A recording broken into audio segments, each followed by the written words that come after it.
which ensure that the resources that are consumed, the productivity of these are at the highest, and which also reward innovations in technology and practices. So these are the two broad themes that policy will ensure, government state policy and to an extent central policy also will ensure, should ensure, and they are working towards ensuring.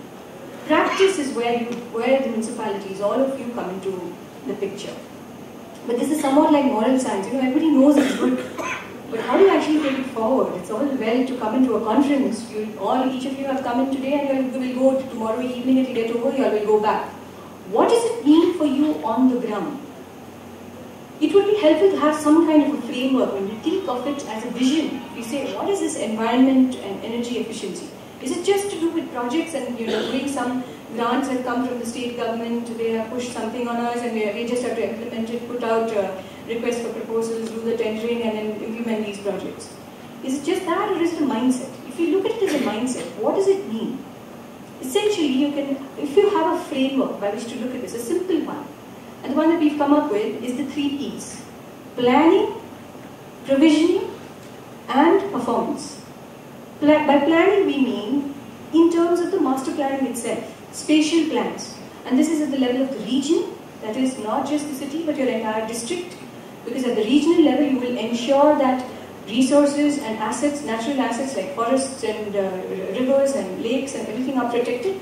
And then assets, when consuming cities are neighboring to you, then where does the waste go in, where does the sewage go in, what sort of a land is taken over? All this is to do with regional planning. City planning, which looks at the instruments like, the latest instruments, smart growth, transit-oriented development, greater density of development. These are all instruments to ensure that cities in using the resources are intelligent. So that is in the master planning processes. At the neighborhood level, it's about decentralization. Can the neighborhood and can the plans actually ensure that these networks of services and that, for example, solid waste disposal, can there be a policy and a plan which says no waste, wet waste from neighborhoods will be transported? It will all be serviced in a decomposting system at the local park. So these are the kinds of planning approaches that is the first thing.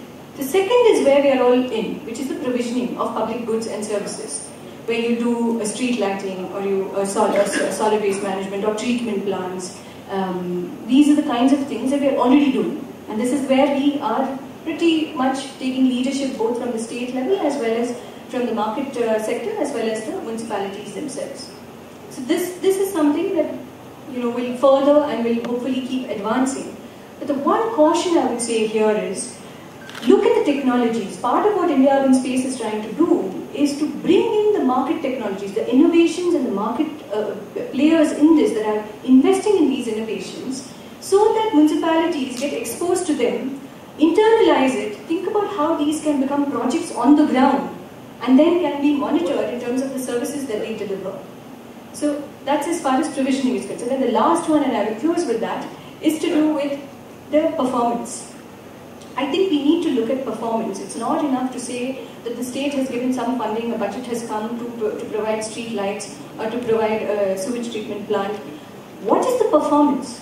First is, even when you measure costs, when you're actually doing the cost evaluation, it can't just be in terms of capital cost evaluation. It must be over the long term. What does it mean in 10 years? Maybe it's higher at this point in time, but what does it mean in 10 years? The second measure has to be in terms of what it delivers.